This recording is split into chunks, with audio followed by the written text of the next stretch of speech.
Assalamualaikum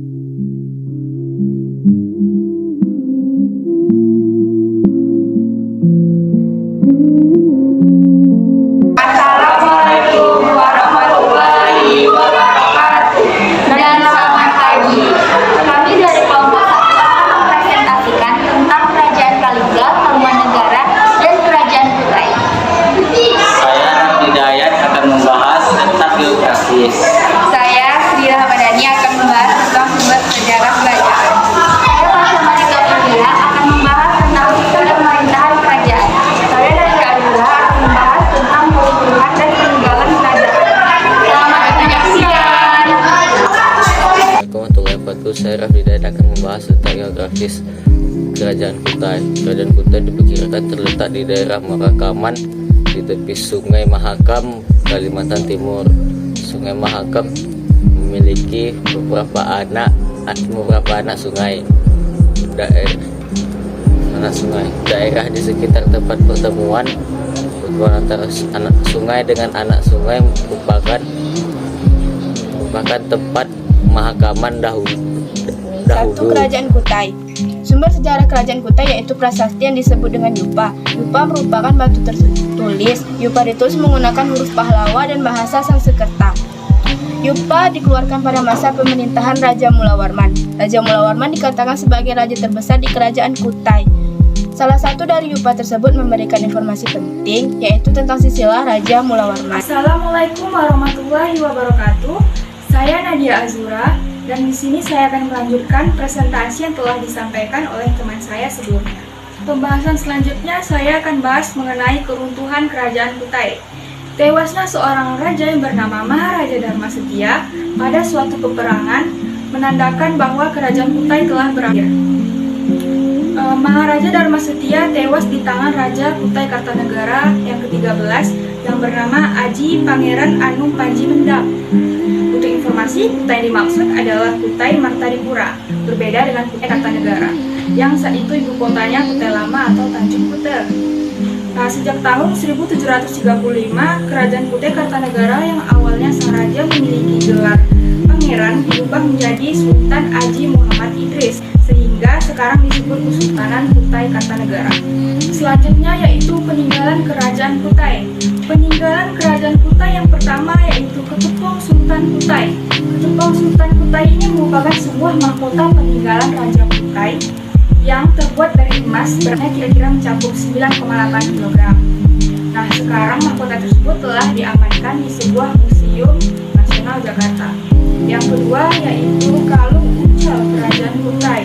Kalung ini terbuat dari emas yang kira-kira beratnya 170 gram.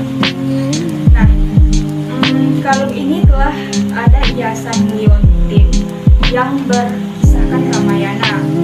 Aksesoris atribut ini sering dipakai oleh Raja Sultan pada Kerajaan Kutai pada saat masa pemerintahannya. Yang ketiga, ada pedang Sultan Kutai. Pedang Sultan Kutai ini terbuat dari emas. Pada ganggang pedangnya itu ada ukiran yang berbentuk seekor harimau yang ingin menerkam mangsanya. Lalu pada ujung sarung pedangnya itu berbentuk ukiran seekor harimau. Nah, sekarang pedang emas tersebut telah disimpan di Museum Nasional Jakarta. Lalu yang keempat ada kura-kura emas. Kura-kura emas ini merupakan benda peninggalan Kutai yang kira-kira ukurannya setengah kepala tangan orang dewasa. Saat ini kura-kura emas tersebut telah diamankan di Museum Mulawarman. Nah, yang kelima ada kelambu kuning. Kelambu kuning ini sedikit menyimpan kisah mistis karena di dalamnya terdapat benda-benda yang memiliki kekuatan magic. Nah, benda-benda yang memiliki kekuatan magic ini fungsi sebagai mencegah terjadinya suatu bala yang dapat ditimbulkan. Selanjutnya adalah tempat duduk raja. Tempat duduk raja ini dijadikan sebagai singgasana seorang raja pada masa pemerintahannya saat itu. Nah, sekarang tempat duduk ini telah diamankan di Museum Mulawarman. Kerajaan Tarumanegara. Kerajaan Tarumanegara pernah menduduki wilayah Jawa Barat, tepatnya di Sungai Citarum.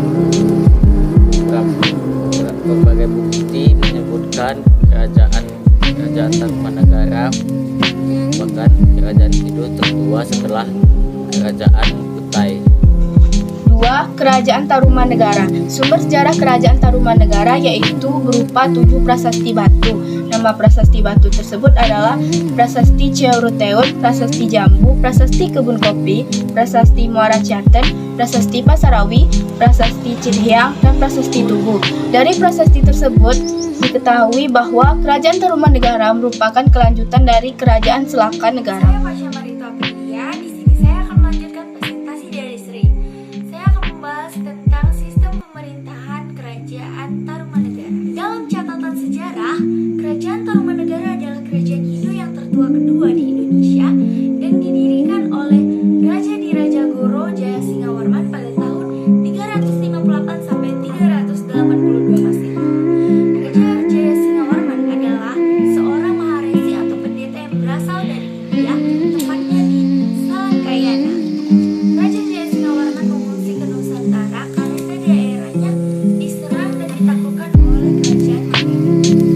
Saat tiba di Jawa Barat, Raja Jayasingawarman meminta izin kepada Raja Dewa Warman VIII, yaitu Raja Kerajaan Salakanegara yang berkuasa pada masa itu, untuk membuka pemukiman baru. Setelah mendapat persetujuan, Raja Singawarman mendirikan Kerajaan Tarumanegara. Kehidupan sosial dan politik Kerajaan Tarumanegara terbilang maju. Hal ini terlihat dari daerah kekuasaannya yang sangat luas, yang meliputi Banten sampai Cirebon. Sejak berdiri, Kerajaan Tarumanegara mengalami masa kejayaan sebanyak 3 generasi. Kerajaan Tarumanegara mengalami masa kejayaan saat dipimpin oleh Raja Tarumanegara ketiga, yaitu Raja Benawan. Raja Jayasingawarman mulai dikembangkan di tepi sungai di Bekasi, tepatnya di Kaligrumati. Setelah itu, kerajaan terinspirasi oleh putra dari Raja Jayasingawarman, yaitu Dharmawarman. Raja Dharmawarman memerintah pada tahun 382 sampai 395 Masehi. Sayangnya, tidak ada banyak catatan mengenai raja kedua Kerajaan Tarumanegara ini. Namanya hanya tercantum di naskah Wangsakerta yang menceritakan kisah kerajaan-kerajaan di Indonesia. Nama raja dari Kerajaan Tarumanegara yang lainnya yang tertulis dalam naskah Wangsakerta yaitu Raja Benawarman. Raja Benawarman memerintah pada tahun 395 sampai 434 Masehi. Ia bergelar Sri Maharaja Benawarman Sang Iswara Digwijaya Bima Prakarma Surya Maha Purasa Jagat Bata. Kerajaan Tarumanegara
tidak menguasai persoalan tentang kerajaan Tarumanegara. Yang kedua, memberikan ekonomi kepada raja-raja yang berada di bawahnya. Yang ketiga, Sudawarman tidak peduli lagi kepada persoalan atau masalah yang terjadi di kerajaan, sebab dari kecil ia tinggal di Kanci. Peninggalan Kerajaan Tarumanegara. Peninggalan Kerajaan Tarumanegara yang pertama adalah Prasasti Kebun Kopi. Prasasti Kebun Kopi ini ditemukan di daerah Kampung Muara Hilir, di daerah Kecamatan Cimung, Bulang, Bogor. Nah, yang unik dari prasasti ini ialah terdapat lukisan dari telapak kaki gajah yang disamakan dengan telapak kaki gajah Aiwata. Dan ini gajah yang merupakan tunggang dari Dewa Wisnu. Yang kedua adalah prasasti Pasir Awi. Prasasti Pasir Awi ini ditemukan di daerah yang juga tertulis dalam aksara Inal yang belum bisa dibaca. Yang ketiga ada prasasti Tugu. Prasasti Tugu ini ditemukan di daerah Cilincang, Jakarta Utara. Nah, prasasti ini dipahatkan dalam suatu bulan panjang melingkar, yang dalam suatu bulan panjang melingkar isinya paling panjang daripada prasasti Tarumanegara yang lainnya. Yang keempat adalah prasasti Cidang Liang. Prasasti ini disebut prasasti lebak yang ditemukan di Kampung Lebak. Tepatnya di Sungai Cidang Liang. Nah, Kecamatan Mujul, Kabupaten Pandeglang, Banten. Prasasti ini baru ditemukan pada tahun 1947, serta di dalamnya berisi 2 baris kalimat yang berbentuk isi dengan huruf Palawa beserta bahasa Sanskerta. Ya, Kerajaan Kalinga. Kerajaan Kalinga ini berada di daerah pantai utara bagian Jawa Tengah antara Kabupaten Pekalongan dan Jepara. Pendiri kerajaan Kalinga ini merupakan keturunan dari Shailendra yang nantinya akan menjadi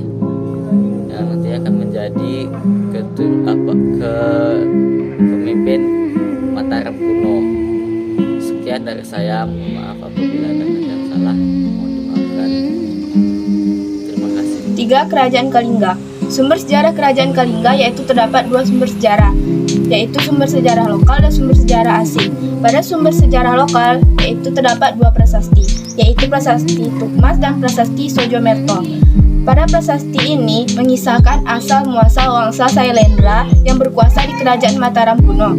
Pada sumber sejarah asing menyebutkan bahwa berasal dari catatan dinasti yang menyebutkan bahwa adanya kerajaan Holing atau kerajaan Kalingga yang terletak di perairan utama. Oke, di sini saya akan melanjutkan presentasi dari Sri. Oke, di sini saya akan menjelaskan tentang sistem pemerintahan kerajaan Kalingga. Pemimpin yang dianggap sangat berpengaruh di kerajaan ini yaitu Ratu Sima. Dia dikenal sebagai pemimpin yang memiliki sifat adil, bijaksana, serta menjunjung tinggi nilai hukum. Namun, keberhasilan yang diraih oleh Ratu Sima tidak bisa diperoleh jika tanpa perjuangan kerajaan Kalingga yang sebelumnya. Berikut urutan pemimpin raja yang pernah memerintah di kerajaan. Yang pertama, Prabu Wasmudi 594 sampai 605 Masehi. Yang kedua, Prabu Wasugeni 605 sampai 632 Masehi.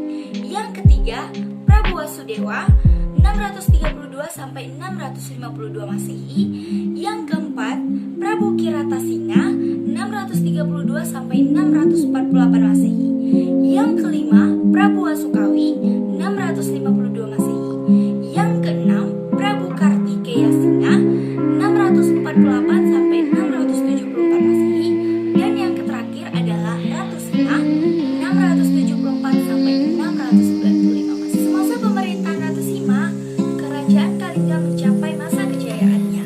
Di masa itu, Kalingga menjalin hubungan persahabatan dengan kerajaan Sriwijaya dan kerajaan Galuh. Jalinan persahabatan tersebut dikenal dengan Mitra Pasamayan.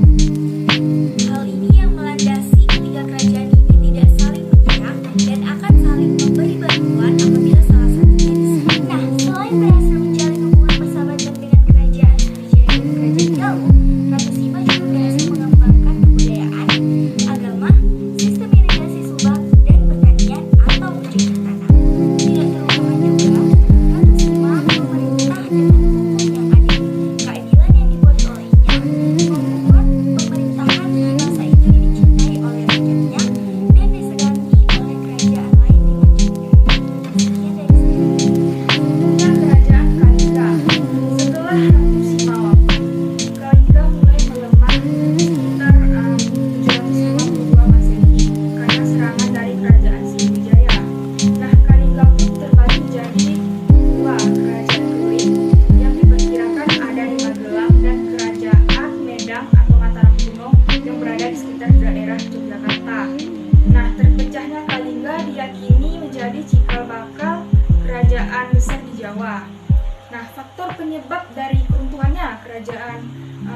tiga yaitu yang pertama kebijakan politik yang kurang tepat, yang kedua kondisi perekonomian yang tidak stabil, yang ketiga kerusuhan di kerajaan Kalingga tersebut, yang keempat